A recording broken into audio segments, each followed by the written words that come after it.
सभी साथियों को नव बुधाई और जय भीम। मित्रों, आज हम एक छोटी सी कहानी लेकर आए हैं कि जो लोग दूसरों के लिए जीते हैं वो कभी मरते नहीं हैं, अमर हो जाते हैं। कहानी इस प्रकार है कि एक नगर के अंदर एक लोहार रहा करता था और लोहार का अंतिम समय नज़दीक आ जाता है और यमदूत उसे लेने आते हैं और यमदूत उसे कहते हैं कि भाई, अब तुम्हारा समय पूरा हो गया है और तुम मेरे साथ चलने को तैयार हो जाओ। तो जो लोहार होता है उस यमदूत से एक निवेदन करता है कि भाई, मैं चलने को तैयार हूँ, मुझे कोई आपत्ति नहीं है, लेकिन मैं थोड़ा सा आपसे निवेदन करता हूँ कि मेरे सिवा इस आसपास के 40 से 50 किलोमीटर के एरिया में कोई दूसरा लोहार नहीं है और अभी खेती का काम चल रहा है। तो अभी सभी लोगों को अपने कुदाल, फावड़े, कुल्हाड़ी बनवानी है और मुझे इन सभी लोगों के कृषि के यंत्रों को मरम्मत करनी है। यदि संभव हो तो मुझे आप 1 और 2 साल का समय दे सकते हो, तो जाइए अपने भगवान से पूछ करके आइए। यमदूत सीधा स्वर्गलोक जाते हैं और भगवान से पूछते हैं कि हे भगवान, जिस बंदे को लेने हम गए थे वो व्यक्ति तो ये कह रहा है कि मुझे उस नगर के आसपास के सभी किसानों के कुदाल, फावड़े और सामान, कृषि के यंत्र मरम्मत करने हैं, इसलिए उसे 1 या 2 साल का समय चाहिए। तो भगवान ये बात सुनकर आश्चर्यचकित होते हैं कि ऐसे भी कोई धरती पे लोग हैं जो कि अपने लिए नहीं जी रहे हैं बल्कि दूसरों की मदद के लिए समय मांग रहे हैं। तो ऐसे व्यक्ति को समय दिया जाना चाहिए और वो समय दे देते हैं। 2 वर्ष गुजरते हैं और फिर से यमदूत आते हैं कि अब तुम्हारा समय पूरा हो चुका है, जो आपने मोहलत मांगी थी, और अब चलने को तैयार हो जाइए। वो लोहार कहता है कि मुझे कोई आपत्ति नहीं है, मैं चलने को अभी तक तैयार हूँ और इसी क्षण में आप मुझे ले चल सकते हैं, लेकिन एक रिक्वेस्ट और है कि मेरा जो पड़ोसी हैं, जो किसान हैं, बहुत बीमार हैं और उसकी पत्नी भी बीमार हैं। उसकी खेतों के अंदर फसल बिल्कुल तैयार हैं, कटाई के लिए रेडी हैं। यदि इस फसल को समय पर नहीं काटा गया तो उसका घर बर्बाद हो जाएगा। तो यदि आप भगवान से पूछ के आइए, यदि मुझे वो कुछ समय और दे दें तो मैं उस पड़ोसी की फसल काट के उसके घर में जमा कर दूं और उसे बिक्री करके उसकी आर्थिक स्थिति को सही कर सकूं।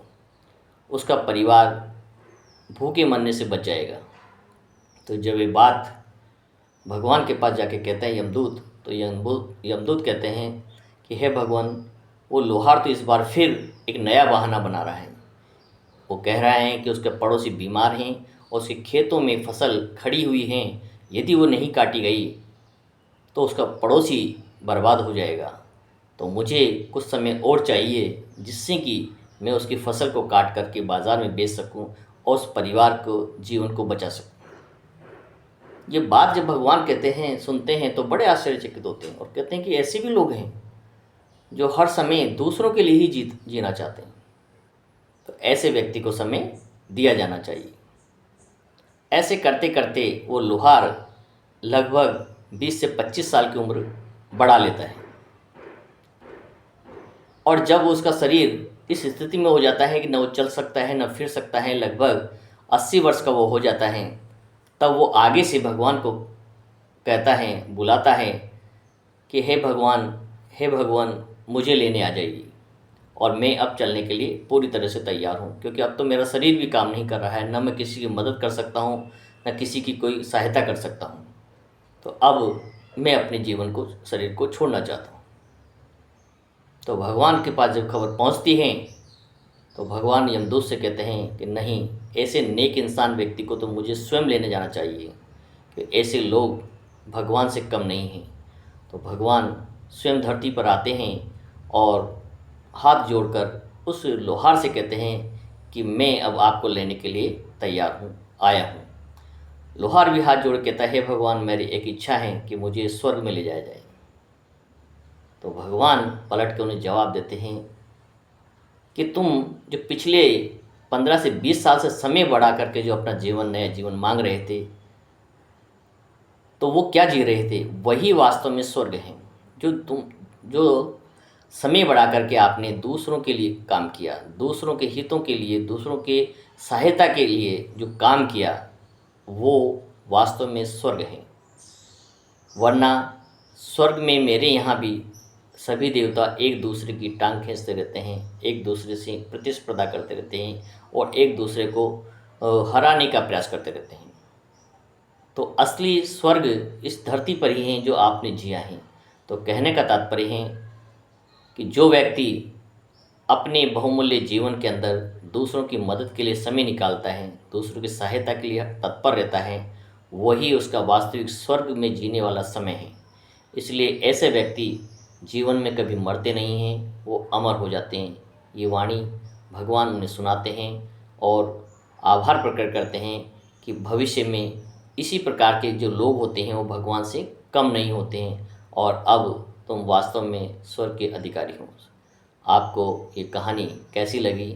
इस कहानी से सीखना यही है कि हमें निस्वार्थ होकर के किसी भी आवश्यक व्यक्ति को यदि हमारी मदद की आवश्यकता है तो उसकी मदद करें, चाहे वो कोई भी व्यक्ति हो, अनजान ही व्यक्ति हो। यदि आपसे जहाँ तक संभव हो सकें अपने साथी, मित्र, पड़ोसी या रिश्तेदार या अनजान व्यक्ति की भी यदि हो सकती हैं तो आप उसकी मदद अवश्य करें। निश्चित रूप से आपका जीवन सफल हो जाएगा। सभी को नमो बुद्धाय।